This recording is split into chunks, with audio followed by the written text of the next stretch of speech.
thank you very much. Depending on where you are in the world, good morning, good afternoon, good evening.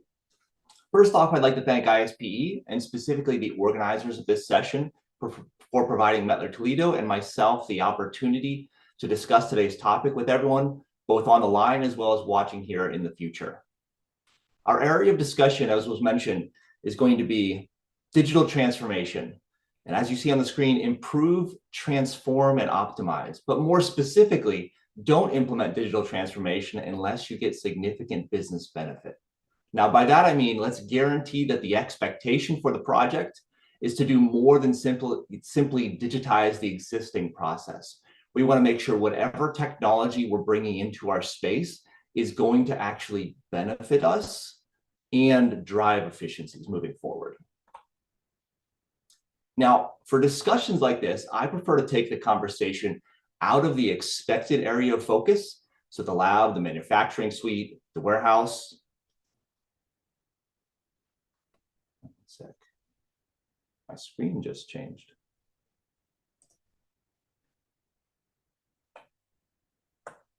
Okay. Sorry about that. Most of our organizations have had some, but instead first look through the lens of our personal lives. And so in our personal lives,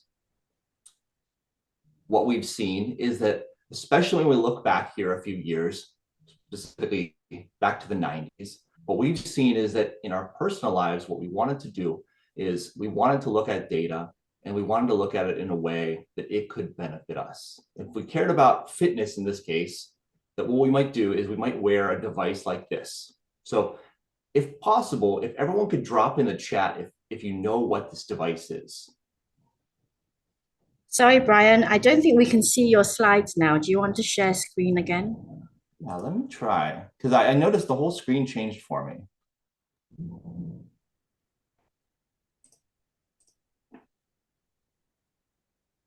Oh, yeah, the poll popped up here, or a poll popped up. Sorry about that, everyone.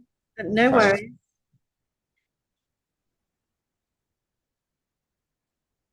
I guess we'll end up just sharing the screen because it looks like something changed. Share. Yes, perfect. Okay, great. Good. So once again, if you can see the screen, I hope you can see the screen now. Looks great, yes.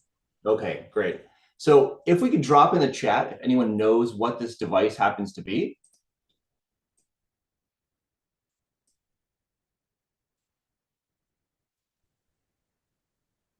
Now, thinking back to the business side of this as well, back in the 90s, most of our organizations were also looking at this.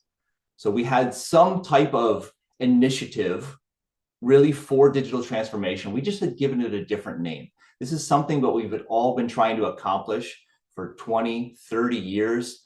Now, we used to call it something different. So going paperless, something we talk about e-data. We might have grand names for the project like operational excellence through digitalization. And we were doing the same things in our personal lives as well. And fortunately or unfortunately, as most of us have seen, we were doing a better job of it outside of work. So we've gotten one vote so far. It was stopwatch. Anyone else?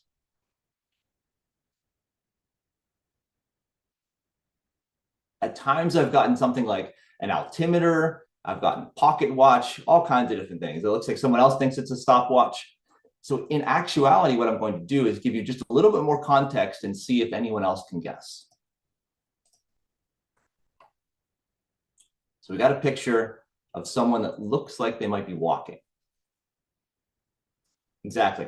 So someone just guessed pedometer, and that's exactly what it is. So the way this device works is there's a little lever inside that just flips up and down, and every time it flips up and down, it's going to count a step. And so if we cared about personal data, especially in the fitness space, in the 90s, we had something like this. We would clip it on our belt, and then as we walked, every time that flips up and down, which should be every time we take a step, it's going to count that step for us. Later on, we can see how many steps we took in that event or over the day. Now, as we look at measurements, both in our personal lives and in the workspace, what we want to do is make sure we understand the inherent inaccuracies in that device as well. So thinking about that, if we were walking, if we were running, if we were doing some other activities like Pilates, or even sitting in a car, just driving down the street, it's going to be bouncing up and down and the little lever is going to be flipping. So as we look at this measurement, we have to understand that there is inherent error in that measurement. Now, moving forward 5 or 10 years, we felt like we made a big change. Now, we have implemented digital technology, but in actuality, has it made our lives any better? So the device on the screen now is also a pedometer. We have the ability now to actually change the units associated with it. So now instead of just the number of steps, we could also convert it over to miles or kilometers or calories, but inside the device works exactly the same. So it just flips up and down, counts a step. And so the actual error in the measurement is going to be very nearly the same. Now, the difference is going to be that we can read the number on the display a little bit better. So instead of maybe being between the hash marks on the initial device, now a digital readout is quite easy to read. Now, if we wanted to take and record that information, you can see these devices don't have any ability to transfer data natively. So instead, what we're going to do is we're going to take a paper logbook of some sort, and we're going to write down every one of these step counts for the day. Similar to the way in the laboratory, we're going to take, and if we have a lab notebook, we're going to write that information down. Back in the 90s, in the 2000s, and on. And there's probably a lot of folks that are on the call today that have lab notebooks in their labs still, maybe one next to each piece of instrumentation for things like calibrations, verifications, maybe even use of that device. And if we look close, we'll see that information is generally recorded with just enough context to understand what that measurement is at the time it's taken. Now, depending on who is actually looking at this later on, they may or may not understand what's been recorded. And unfortunately, even the person who did it weeks or months or years later, if they look back at what they had written down, just like if we had a note on our desk, we might actually not understand what we were trying to communicate to ourselves back 1 week, 1 year, or 1 month ago. Now, we bring this closer towards every day. This is a device, and I've been wearing a device like this for probably a decade now. So I've been a runner, also been a triathlete, and done all kinds of other things kind of in the fitness space. And so I wanted to be able to track this information in some digital way. I also wanted to know if I was improving. And so I would wear a device like this.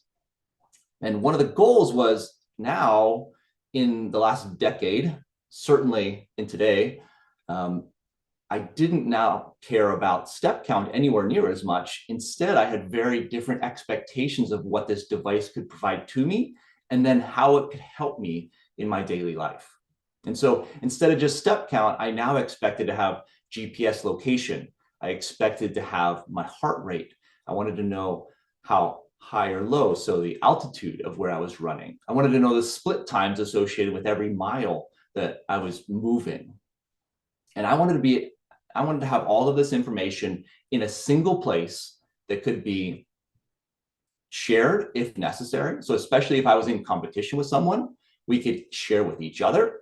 It was in an unchangeable format. So that way I could trust the data, not from myself, but also from everyone else that's involved. And someone could determine, all right, who was the winner, especially during certain years where we weren't getting together, but instead we were running similar races, but separated at times. Now move forward just a little bit. And this is the device I'm currently wearing today. So one of the benefits here, the sensors have gotten significantly better year over year, just like instrumentation in the laboratory and the manufacturing space.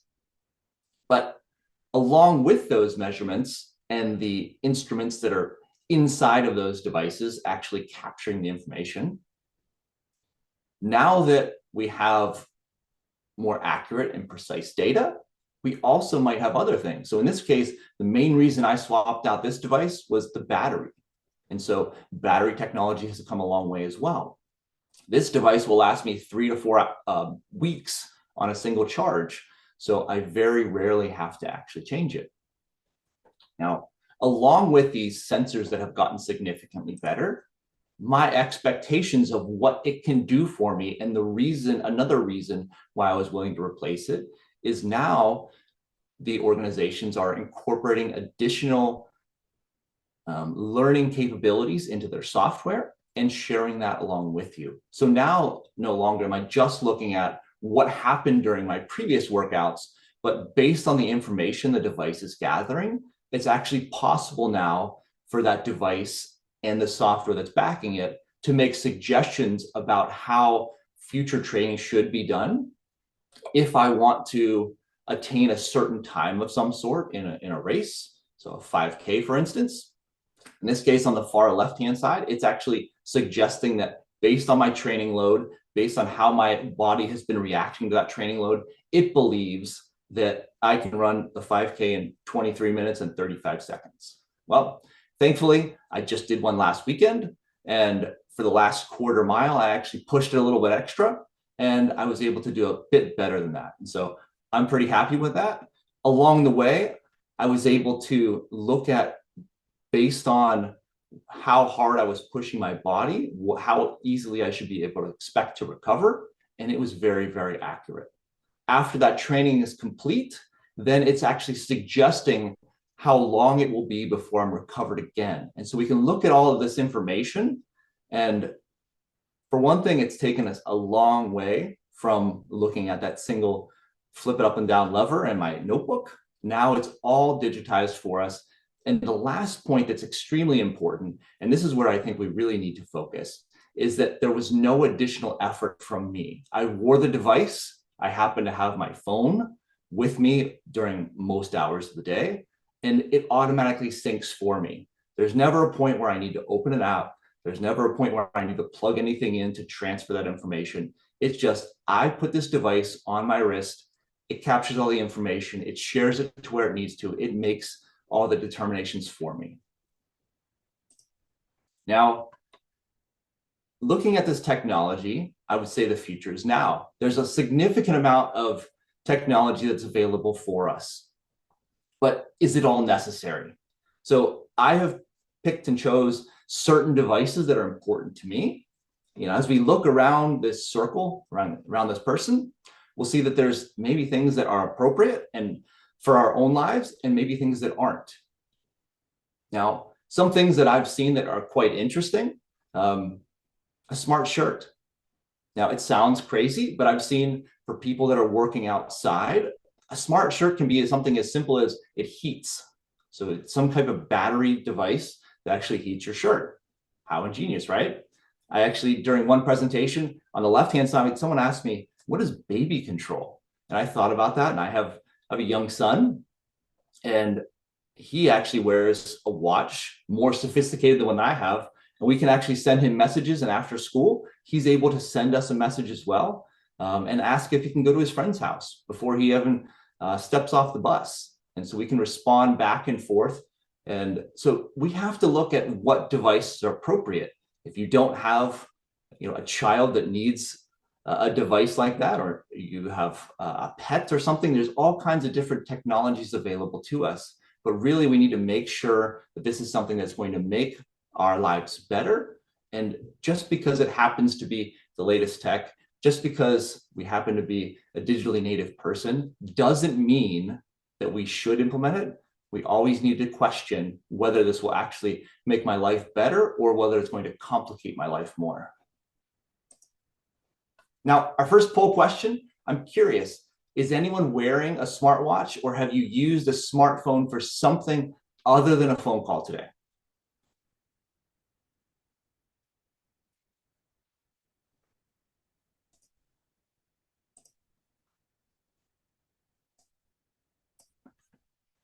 And then along with that, if you wouldn't mind, post in the chat what the most important task you completed on that phone today was. We'll give you just a minute. Can everyone see the questions?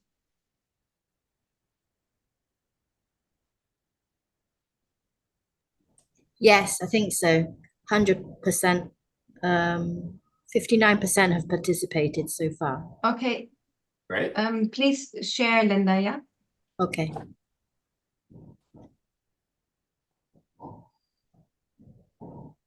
There were a couple of things coming through on the chat as well. Someone checked their calendar, which is something I know I always do. You know, how do you make sure you're showing up to the meetings like this one? It's very easy to pull up your phone and check that. I know I recently paid some bills on mine. I made video calls. It's amazing what you can do with them. The poll results just came back. It looks like 71% said yes and 29% said no. So pretty high that we're actually taking and using some of this technology that's available to us. Okay. And one more quick question. We were talking a little bit before the session about where some folks were coming from, but I'm curious, how many people are attending this session from the United States, if any? You know, is there anyone else that woke up as early as I did? And specifically, if you happen to be in Ohio, which is where I'm currently based.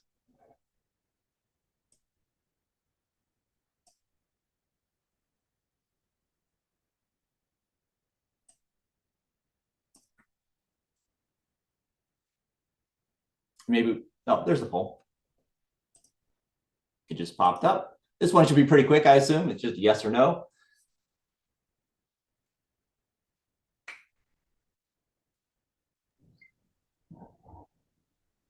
Did you answer, Brian?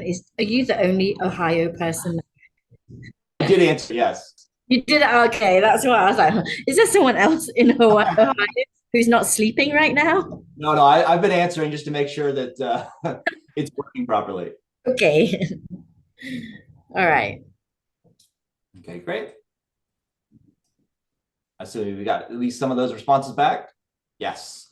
95% said no and 5% said yes. So I assume I'm 5%. So perfect. Now that I was pretty confident in the response to this question, let's be honest, but what this means is that nearly everyone attending today's session between those two questions, we know for sure is capable of using technology, and we need to talk about expediting digital transformation in every one of your laboratories. So we can do it in our personal labs, we can do it in the workplace, and we can make sure that we're choosing software that's appropriate for our organizations. Now, when we start talking about these, let's say digital words, to some, these names might actually seem very, very similar, and that's because they are, but each one has a slightly different meaning. So let's take it and move up the pyramid all the way towards digital transformation. So starting with digitization. So what is this? So digitization is creating a digital representation of a physical object or attribute. For instance, we can scan a paper document and save it as a digital document, so a PDF. In other words, digitization is about converting something non-digital into a digital representation or artifact. So in the lab or production space, this might be a batch record, a balanced printout, or addressing long-term storage of old records that we've commonly called digital debt. Now, moving up that pyramid, the next thing is going to be digitalization. So this is going to refer to enabling or improving processes by starting to leverage digital technologies and digitize data. So therefore, digitalization presumes we have that first step, which is digitization. Once again, these sound very similar. To some, they have different meanings though. Now, examples of this could be as simple as capturing a weight or a pH value directly from the serial port, or it could be something more complex because our instruments, even though we think a lot about things like a balance, a pH meter, and others as simple instruments, those instruments have actually gotten significantly more complex over the years. Those devices now have the ability to have standalone methods or workflows run directly on them that can actually provide guidance to the user during an assay. And stepping up to the top here, digital transformation, which is really what we're talking about today, is business transformation enabled by digitalization. So when we reach this level, we're not just controlling the process, but starting to incorporate business benefits gained through digitalization and starting to improve our current digital strategies. So really at this level, we can control the complete user and data experience centrally for all instruments. And this is really key. So if we have similar devices that we're talking to, we want to make sure that the user experience and the actual data that's coming out of that device is going to be very standard for everyone that's involved. So we can have standardized and harmonized workflows and movement of complete fully electronic records without the need of the analyst to leave their instrument. So similar to our smartwatch, we want to make sure that the user can do the activities that they have always done, but make sure we're not controlling the process more than before and benefiting from the data that can be generated by current and future generation instruments. Now we understand what digital transformation is. What we need to do is we need to look at key digital transformation considerations. So we have a process. Let's look at ways that we can improve that process and also think about this as a journey. So we do need to take and look at where we are right now in our organizations. And we may not be ready for this. We may still be writing everything down. We might have paper sitting next to everything. And so maybe we're not ready to go to the latest solution and implement absolutely everything. We might have to take baby steps, take a journey. But we might be ready because we've already implemented some of this technology into our worlds. So starting with the instrumentation. Is our instrument fit for purpose? So if we have grand plans of moving data electronically and automatically, we have to think about whether that device is capable of doing that. If it's not, we have to make sure we build into our digital transformation journey or project replacement of some of that instrumentation. Now, the next thing here would be analytical methods. Can new instrumentation speed up result generation based on new algorithms or simple automation? Let's challenge the status quo of this is how we've always done it and make sure that as we move forward with that analytical method, if there are enhancements in technology or in automation capabilities, that we can make that work more efficient and more effective. Now, the analyst workflow. Does the user need to constantly move back and forth between a PC and an instrument, or can they actually just stay in front of the analytical instrument and do what, for one thing, they enjoy doing, but also in these cases, we're actually paying them to do? Now, data capture and transfer. Now, assuming data is generated digitally, does it have the ability to flow automatically to the desired endpoint? So that desired endpoint might be a database, it might be our LIMS system, our MES, our ERP, and can it interchangeably move back and forth to everything depending on what our goals are for that data? And lastly, data mining. So does our data exist in a digital format that is consistent enough through the data stores to allow future analysis? So things that we don't know we want to actually analyze on that data, can we come back to it and then query it and actually gain additional benefit from data we've captured in the past just by effectively managing the data and making it available to applications? Now, on the right-hand side, thinking about Alcoa Plus or any other guidance that you can think of, what we want to do is, as we look through this list of items on the left-hand side, is it going to help me achieve some of these goals if they're important to me? After the data has been captured, is it traceable? Is it consistent? Is it contemporaneous? These are all very important things in our worlds. And so if the technology we're implementing is not going to be helping us with some of these things, we need to question it and see, is this the right product? If not, let's look somewhere else. Now, as we start talking about data, there's a couple more data words that are important to us: data integrity and data quality. How do they interact? What do they mean? So on the left-hand side, looking at data quality. So what does data quality mean? So this is making sure that we're generating good data. So we're using proper instrumentation. That instrumentation, based on the environment, has been properly qualified and verified within our window. We're following an SOP, whether it's paper-based or electronic. The user has been trained on that SOP. They know what chemicals they're supposed to be using. They're using the proper chemicals. Those chemicals aren't expired. And then, so essentially they're doing the science well. And lastly, that no errors are generated when we actually run that assay. Now, that doesn't mean that we're getting failing results or passing results. Those are both appropriate potentially. And we should never expect that we're always going to have passing results. We want to make sure that we have a complete record of all data that was actually generated through that process. And if we are following all of these steps and a number of others that don't happen to be on this chart, we're going to be generating good or correct data. Now, data integrity is the other side, which is going to be managing this data. So after the instrument has generated it, we want to make sure that information is flowing to wherever we want it to.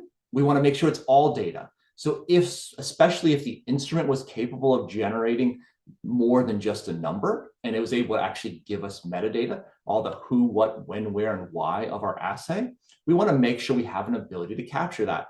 If that device was able to generate a video or some other more sophisticated information, we want to make sure we have a place in our system to store that long term so that when we go back, we can actually understand what was performed on that day. Not just what was the result, but exactly what was the analytical technique, who did it, when did they do it, how did they do it, and so on.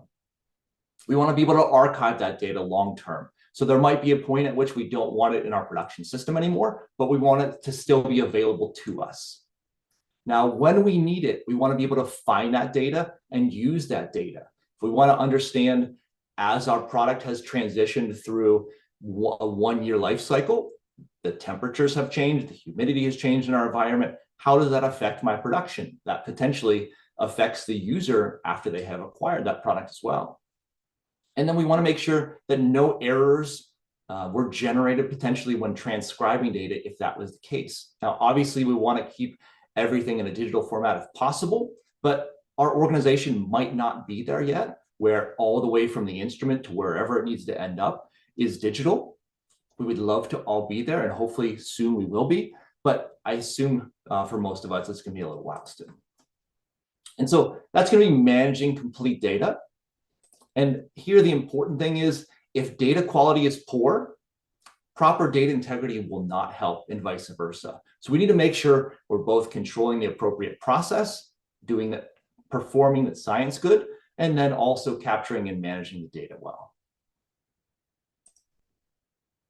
Okay, let's look through a quick workflow in more of a paper-based format, and we'll discuss that and parallel that with what it could look like in the digital world.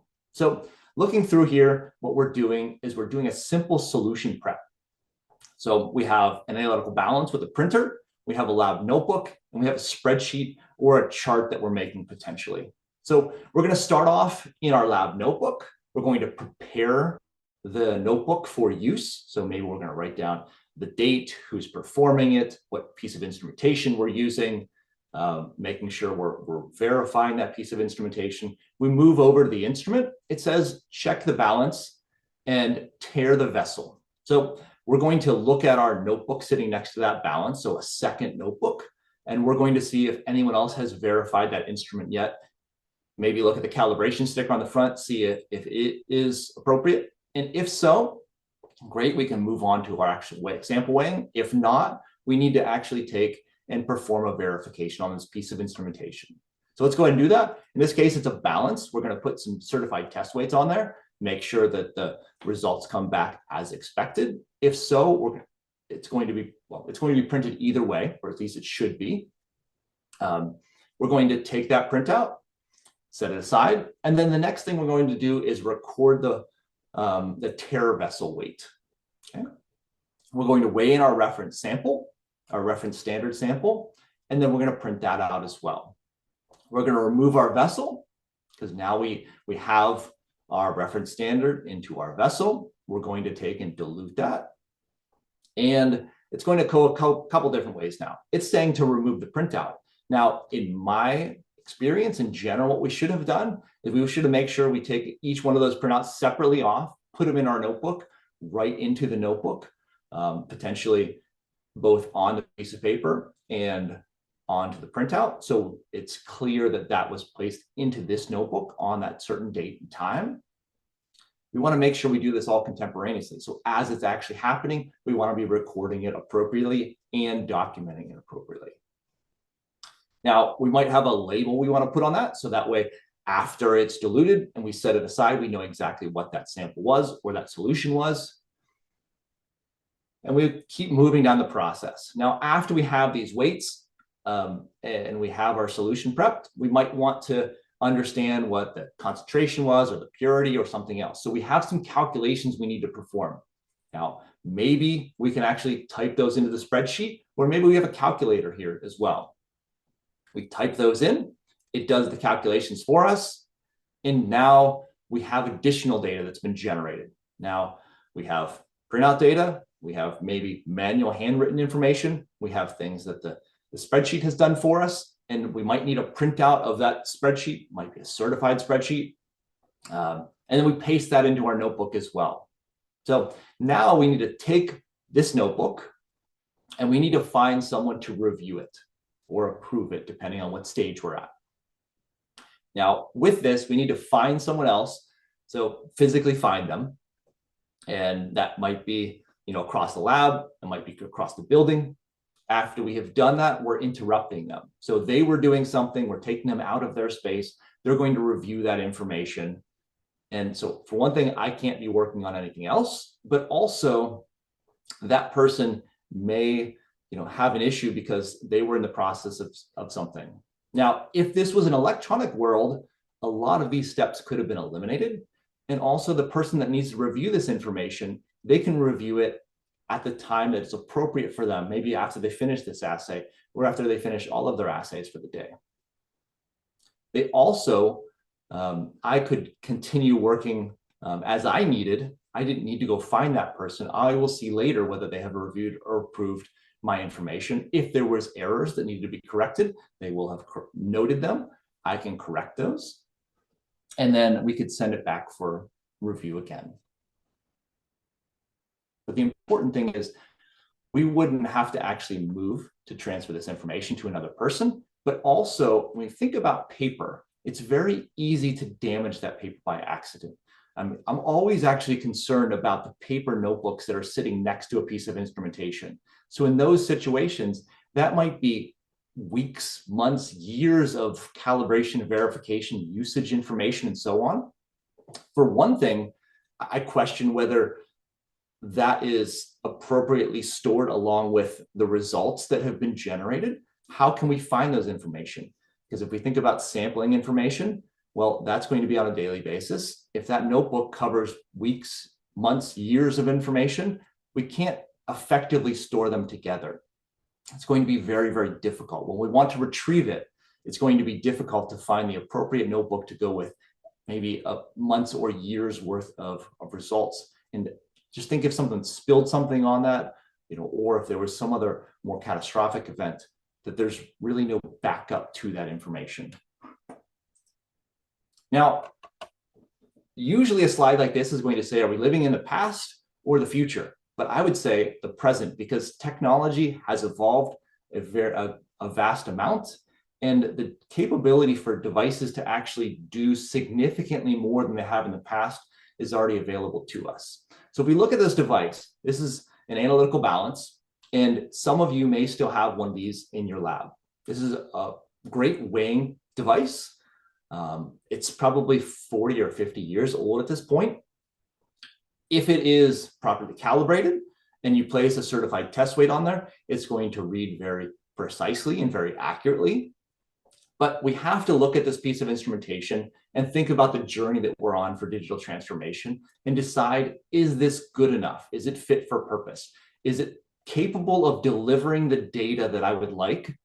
Is it capable of enforcing the types of technical controls in my process that I would like, where the system or the software inherent behind the instrumentation is actually driving the user forward?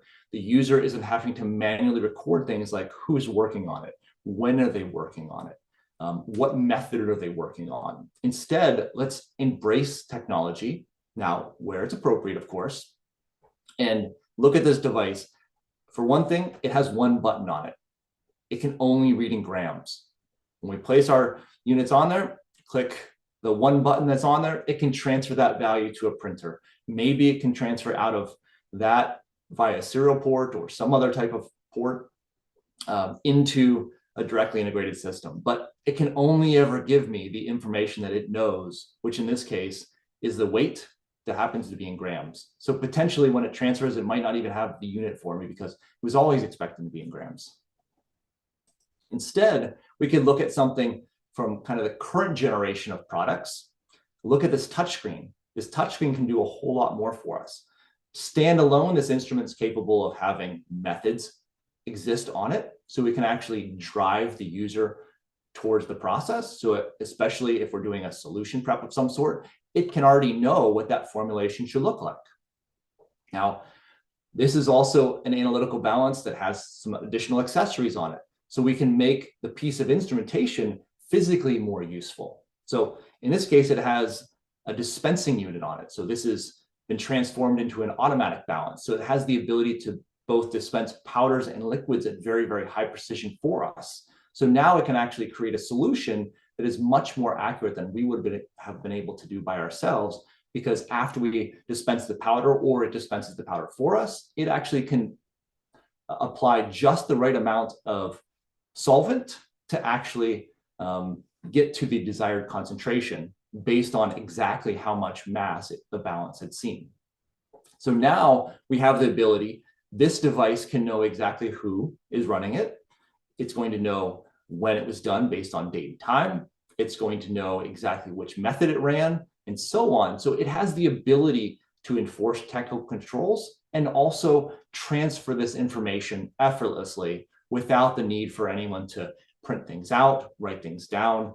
And now we can start to eliminate some of these notebooks that are inherently an issue in our labs. So next question, do your organizations have instruments in the quality lab that are older than 20 years? So as we think about this, once again, we have to think about, is that instrument good enough for us anymore? We'll give you just a minute for that.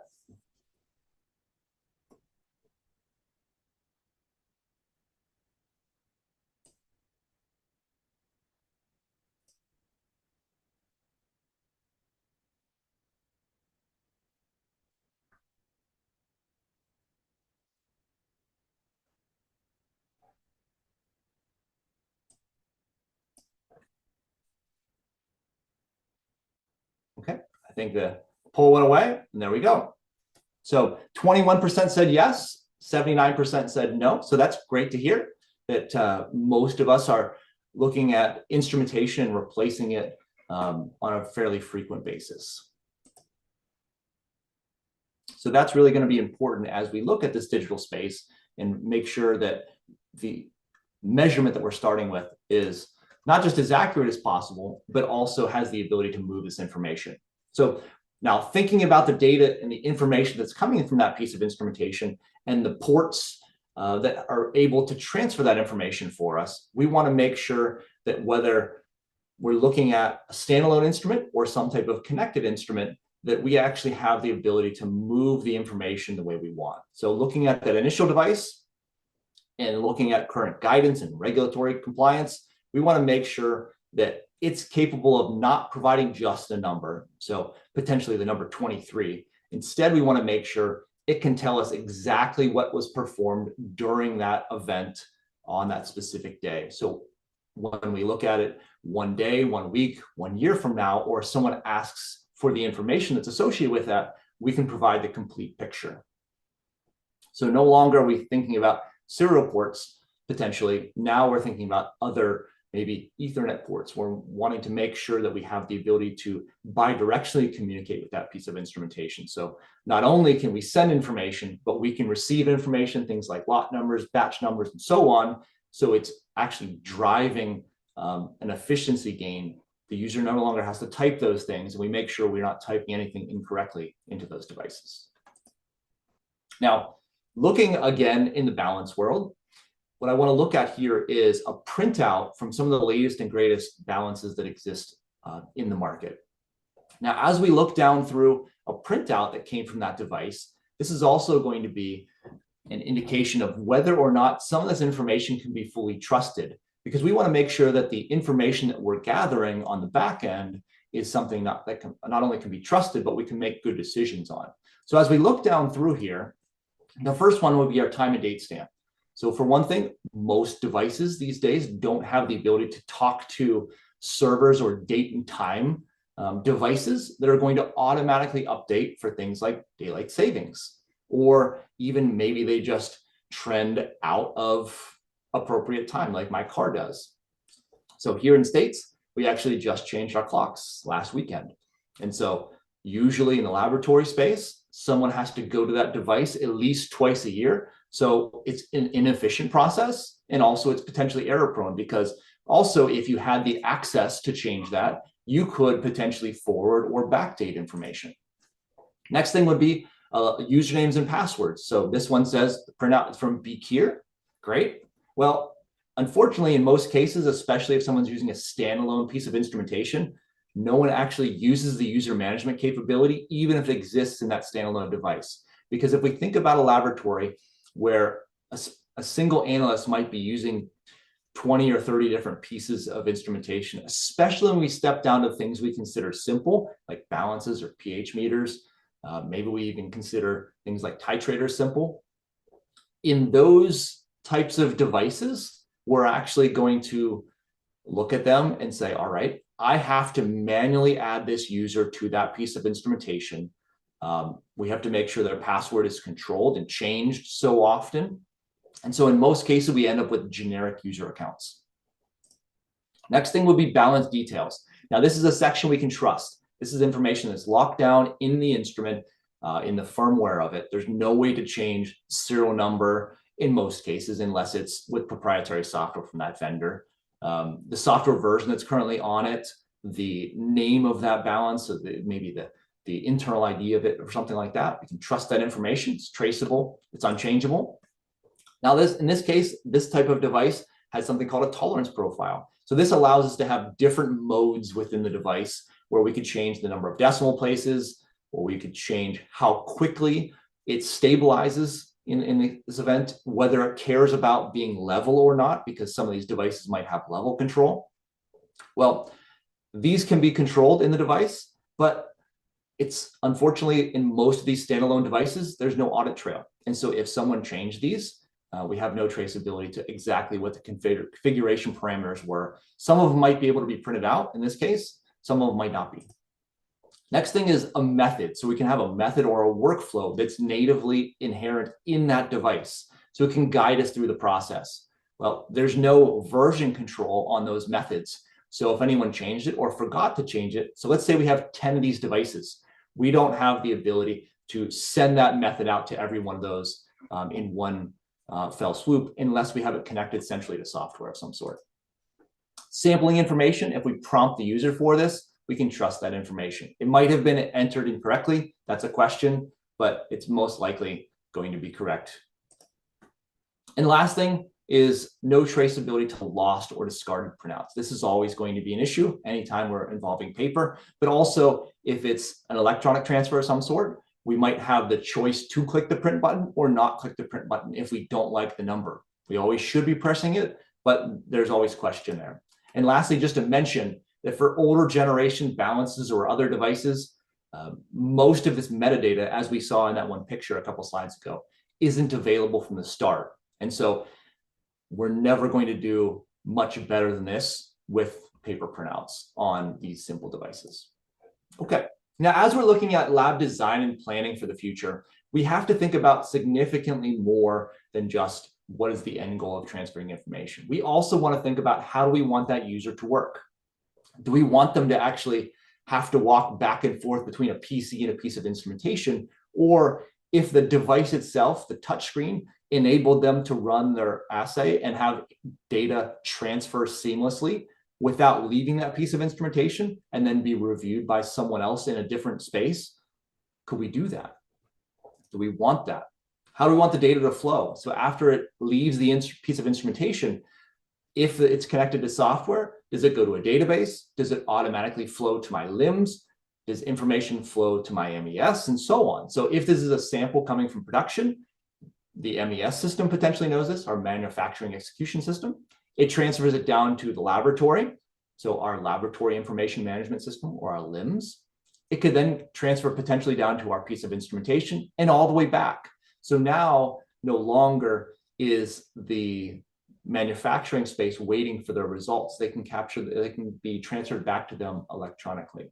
And also the lab can plan better because they know exactly what samples and what products are being produced, because that information can transfer effectively.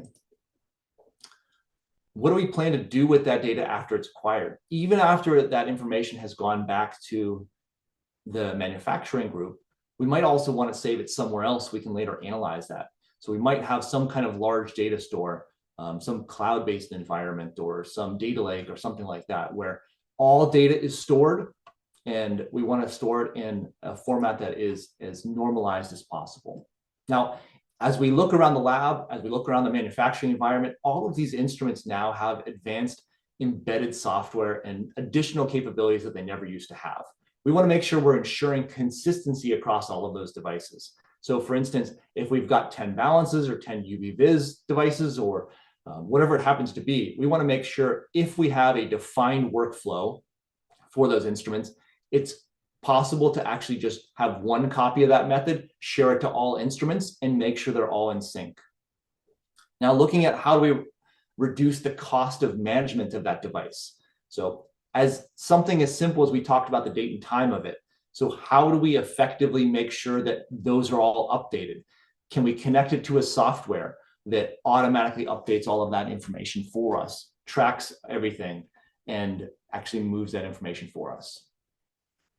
Now, as we look at the digitally transformed lab, what's really important here? We're avoiding transcription, the errors associated with it, but also the time associated with it. We now no longer have to deal with paper. We no longer have to deal with the risks of paper, the inherent issue in trying to actually find that information later on. In the digitally transformed lab, now we've got automatic real-time data. We've got central storage of maybe the workflows that go along with generating that data. And if and when there happens to be audit situations or investigations of any sort, whether internal, external, for product quality, we can easily find that information and easily make decisions based on information. Now, how does this apply to a real world example? Okay, let's look at it through the eyes of one that I think we can all understand, regardless of whether you've worked in a lab or not. Simple formulation through the world's best cup of coffee. So in this case, we're going to look at 3 components for that coffee. My idea of the world's best coffee is actually black, but that's kind of boring for this example. So let's look at one with coffee, cream, and sugar quickly. Now, after we have our ingredients, we need some way in this to dose them out appropriately. So in this case, we're going to use a balance.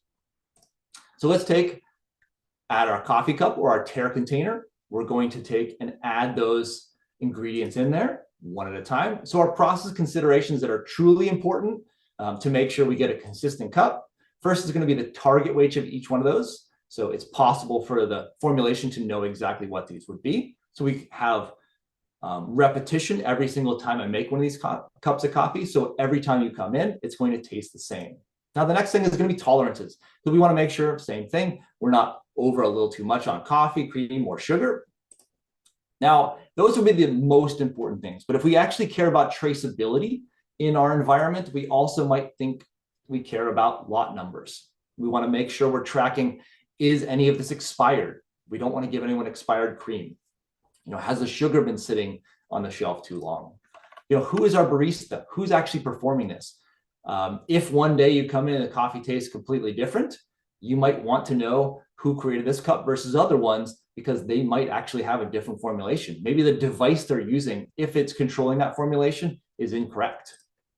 Now, which balance is being used? Is it possible for us to automatically capture this information and transfer it to wherever we want it to be? Is the balance fit for purpose? So not only is it capable of weighing this amount of solution that we're going to prep, but is it accurate enough for our expectations? So in this case, one of our components actually is 19.6 grams. So we need to have at least one, maybe two, depending on our process, multiple decimal places after the zero or after the period, sorry. How is the balance configured? So if there are stability criteria associated with it, when is it going to capture it? Is it going to capture automatically for me, or am I forced to actually click something? Now, when should that weight be captured? After we have actually captured this information, what calculations might be important? Well, I know exactly how much I was supposed to dispense, so I have the sum of all my target weights. I might also care about what was my actual dispensing. So how much product am I giving away for free? The more I can reduce that while still producing a consistent product, the more beneficial it's going to be for everyone. Is the workflow controlled across all those devices? So is it possible that when I have multiple baristas and multiple balances and formulation processes going on, that they're all having a very similar experience? Does it have the ability to automatically transfer that information to something like an instrument control server that's going to control the process, capture the data, and then move the data onto the next step, maybe the LIMS server, or in our example before, also the MES system. So our information flows all the way back to its initial creation point, and our request can be finalized. Now, looking at and understanding some of the personas associated in the laboratory with information coming out of these pieces of instrumentation. So at the first level, it's going to be lab analysts. Let's think about what's important to them or what they can potentially gain from digital transformation if implemented properly. The first thing is going to be eliminating the need or the time to transcribe data. So now they can focus more on what they enjoy doing, which is the actual science associated with those assays, and less about documentation, because the documentation is happening automatically for them. We can minimize the training requirements. If we've got similar devices in the laboratory from the same manufacturer, it's possible that as they walk up to that piece of instrumentation, the software works exactly the same, the similar interface on those devices as information is being captured, regardless of whether it's a balance, a pH meter, a titrator, a melting point instrument. The look and feel is the same. On the back end, the software it's connected to is the same. And so now they have to learn less systems. They need to know less about how to manually document that process.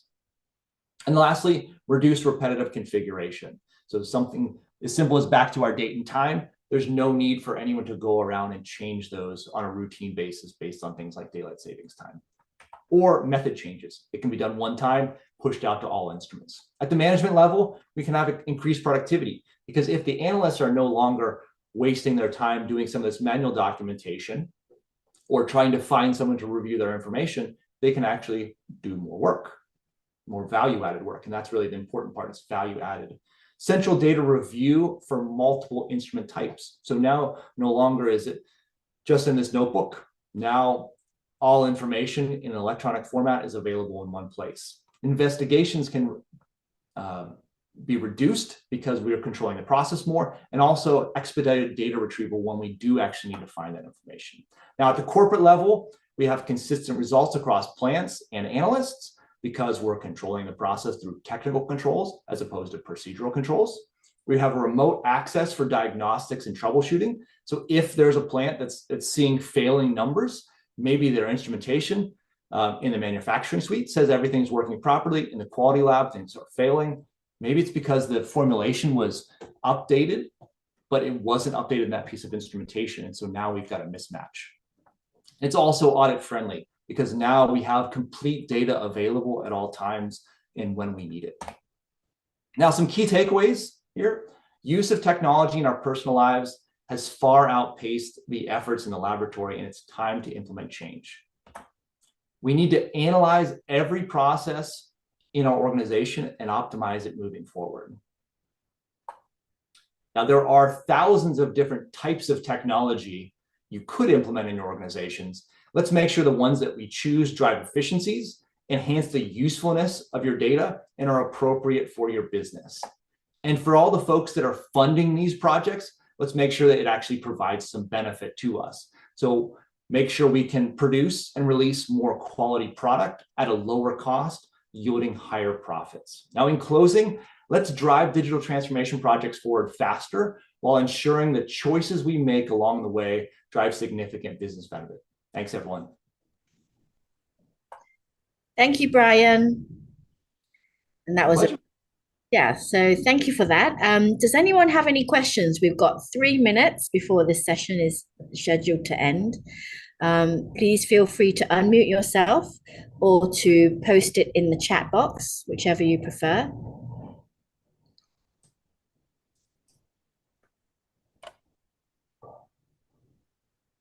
This is your opportunity to ask Brian any question, any at all, before he. Are you going to go back to sleep or do you start your day, Brian? I think I might just go make a cup of coffee. I haven't had one yet, so I'll get my formulation out and make my black coffee.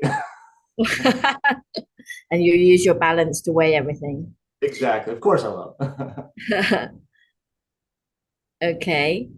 There was a comment from John about having developed an advanced single software solution using edge technology to connect all instruments in their labs. So regardless of how old the various instruments were. Mhm. I guess Yeah, there's all different types of technology. Like I said, we have to look at which one is appropriate for us, the types of devices we need to connect, the way we want to move that information, and if or whether or not that software can actually perform the operations we're expecting of it. right. Yeah, do agree, Glenn. Okay, so if there are no questions, we've got 2 minutes left. If anyone has any queries or would like to contact Brian or the team from Mettler-Toledo, then just let us know. You've got our contacts. Also, there's the QR code there as well. So if there are no other questions, we'll be closing this session, and anyone that joined late can watch it on the ISPE Singapore YouTube channel. We'll be saving this and posting that up. So thank you very much, Brian, for lending your time and sharing your experience with us. It's very much appreciated. And especially thank you for joining us at an unearthly hour. I wish you a fantastic day ahead. And to everyone else who is, I think, joining mostly from Asia, wishing everyone a good evening. So until. Thanks, everyone. Yes, so thank you, Brian. And until our next Tuesday, Technical Tuesday or other sessions, we look forward to seeing you and have a great evening. Thank you. Thanks, Brian. My pleasure. Take care, everyone. Bye.